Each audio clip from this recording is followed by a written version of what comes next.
Assalamualaikum warahmatullahi wabarakatuh. Bismillah, alhamdulillah. Untuk anak-anakku semuanya kelas 5B dimanapun kalian berada, semoga kita masih diberikan oleh Allah Subhanahu wa taala berupa kesehatan, sehingga kita nanti bisa belajar bersama-sama, yaitu mencari ilmu. Baik, untuk melanjutkan untuk pembelajaran tematik yang kemarin ya, pada hari Jumat pada waktu kita luring ya, itu sudah masuk pada akhir subtema 1. Sekarang kita akan melanjutkan pada subtema 2 untuk buku tematiknya, yaitu tema B tentang pentingnya udara bersih bagi pernafasan. Anak-anak, untuk hari ini kita akan belajar tentang mapel ilmu pengetahuan sosial, yaitu IPS. Untuk buku paketnya bisa dibuka pada halaman 76 sampai pada 77 pada pembelajaran IPS, yaitu pada pembelajaran tematik ya, pada tematik pembelajaran 3 halaman 76. Nah, anak-anak bisa buka buku paketnya. Pada pembelajaran kali ini kita akan belajar tentang jenis-jenis usaha yang dikelola secara perorangan atau kelompok. Jadi indikator tujuan pembelajaran kali ini yaitu agar anak-anak mengetahui apa saja jenis-jenis usaha yang dikelola secara perorangan, individu, mandiri, atau dengan kelompok. Nah, itu nanti adalah tujuan dari pembelajaran kali ini.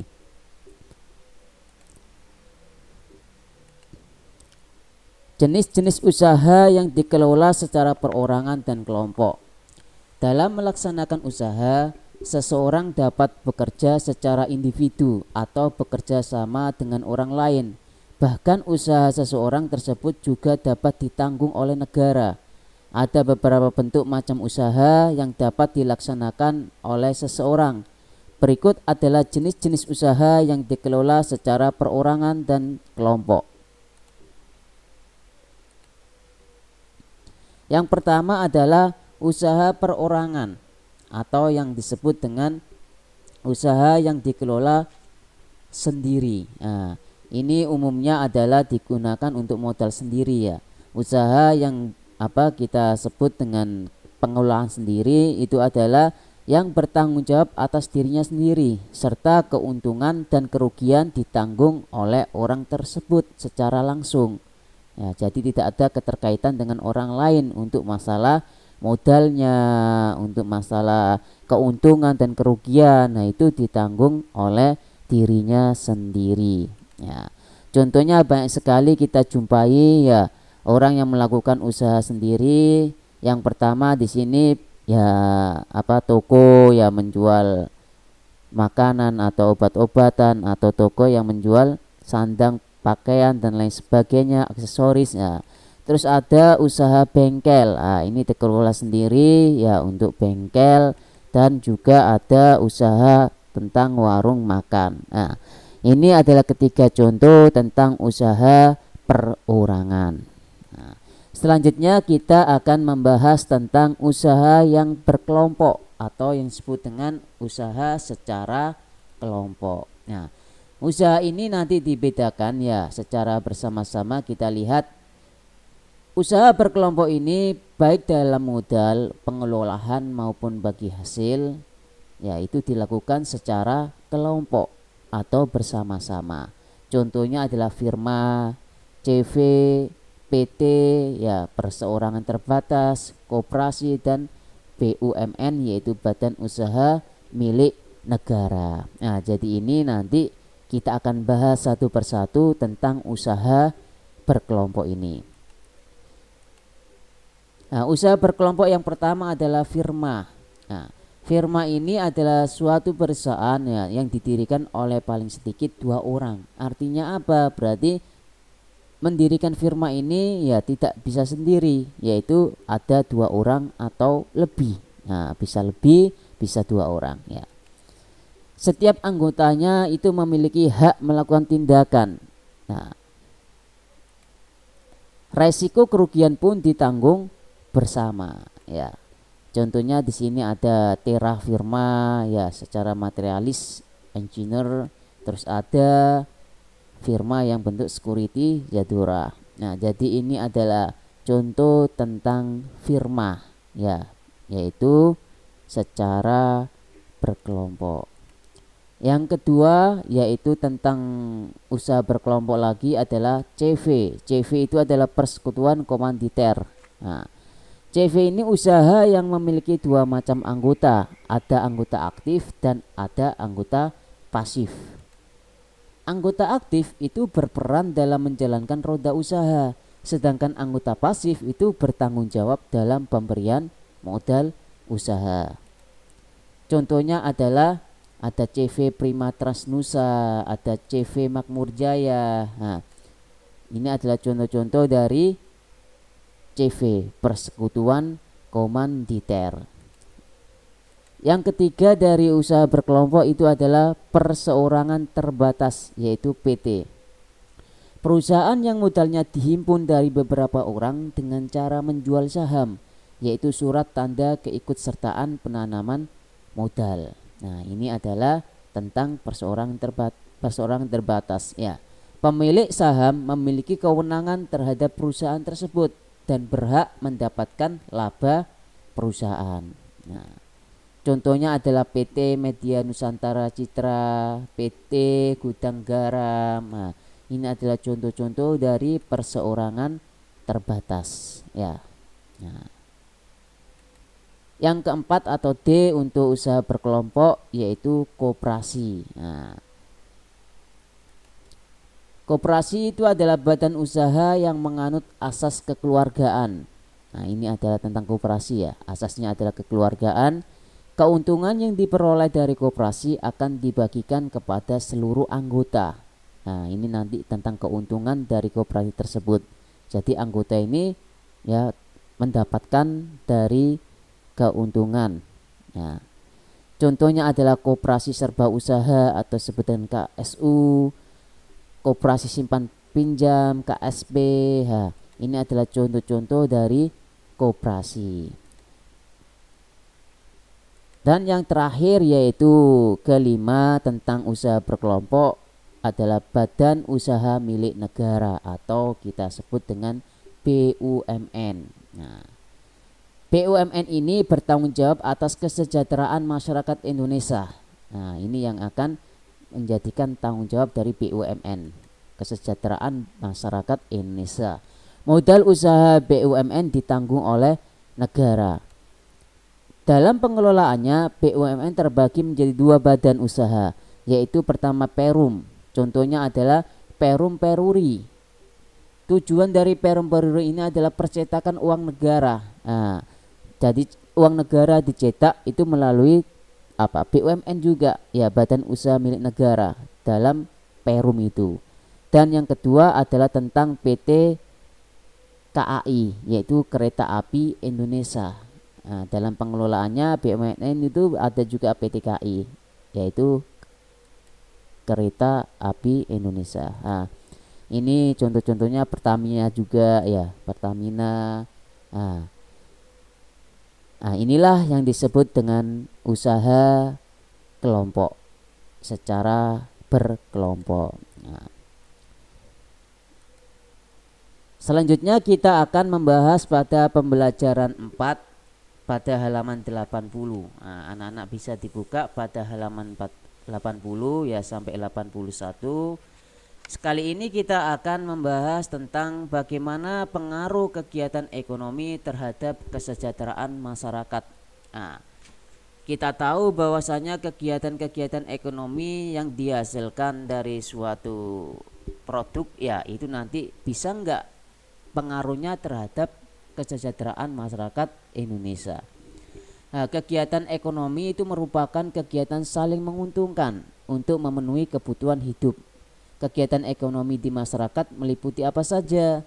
Yang pertama adalah produksi.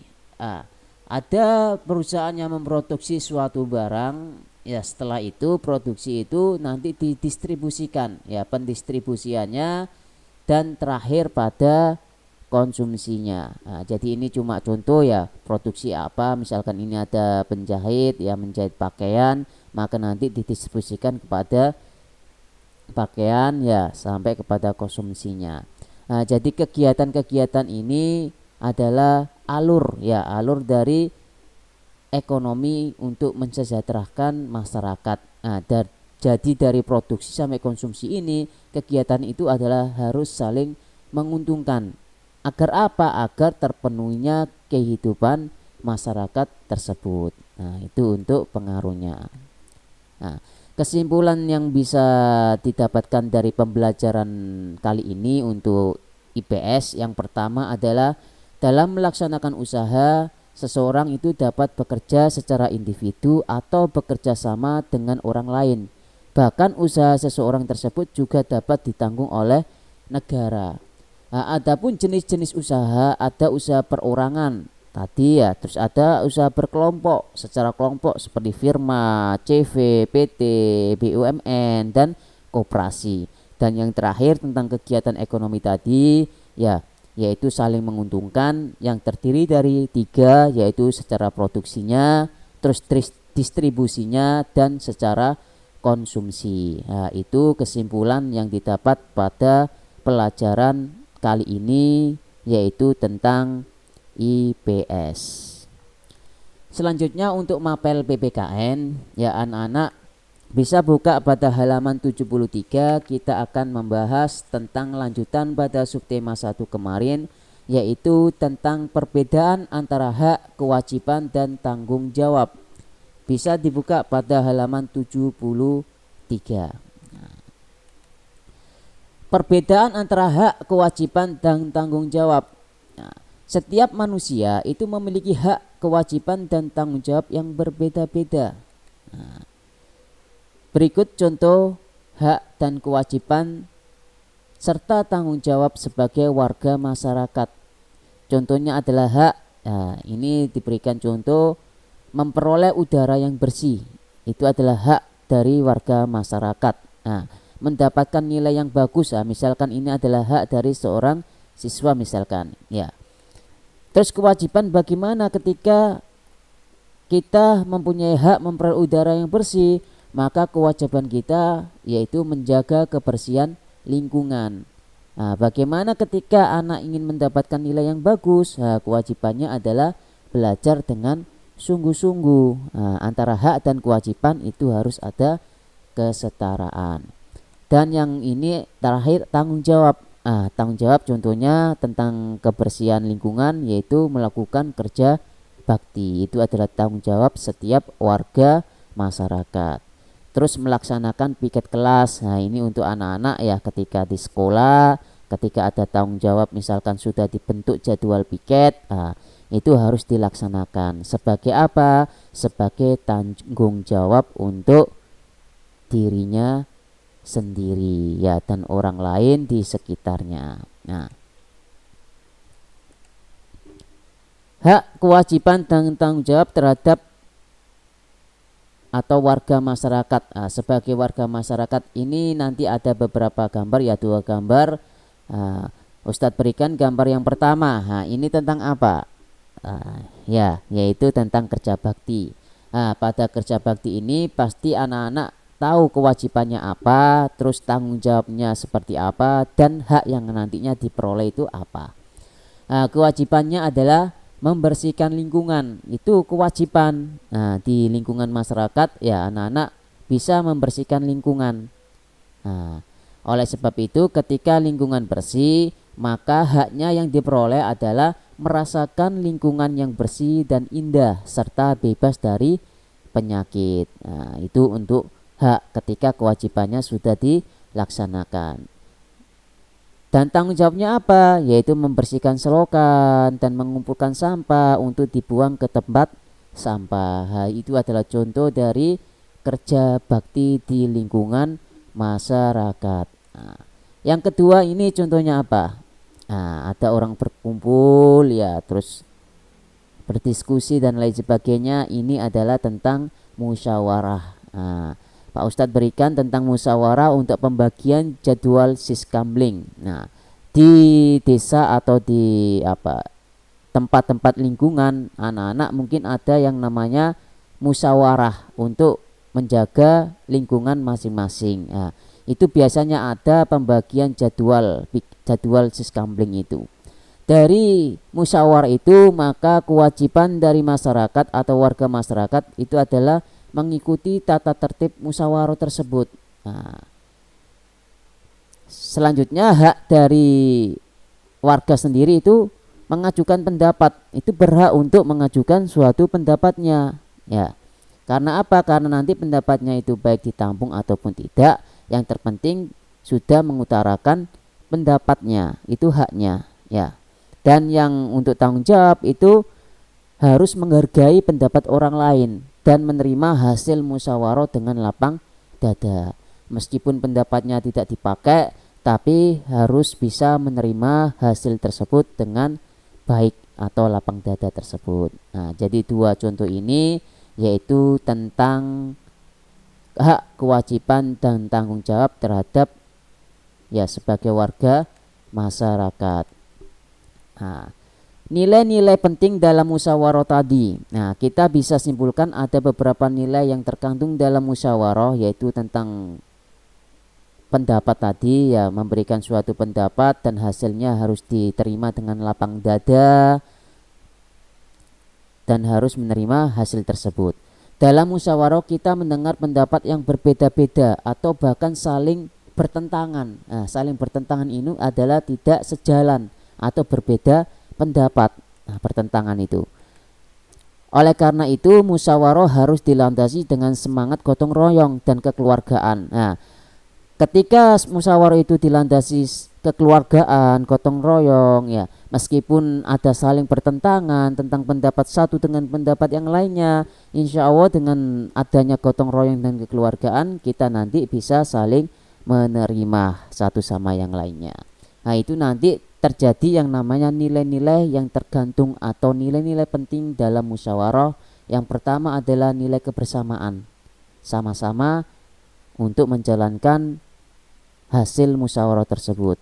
Yang kedua adalah kebebasan berpendapat. Nah, ada suatu pendapat, ya, bebas menentukan atau mengapresiasikan tentang pendapat masing-masing. Dan yang ketiga adalah menghargai orang lain. Nah, ketika orang lain berpendapat, kita harus menghargai pendapat tersebut. Dan yang terakhir, persamaan hak dan berjiwa besar. Punya hak yang sama dan berjiwa besar. Ketika pendapatnya tidak dipakai, maka kita harus legowo, yaitu menerima sesuatu itu berdasarkan hasil musyawarah mufakat yang sudah disepakati. Nah, itu adalah tentang nilai-nilai penting dalam musyawarah. Ya, baik anak-anak, itu tadi ya tentang materi pembelajaran hari ini, yaitu hari Selasa. Kita membahas subtema 2 pada tema B tentang dua mata pelajaran. Yang pertama adalah IPS dan yang kedua tadi adalah PPKN. Semoga materi hari ini bisa bermanfaat buat anak-anakku semuanya.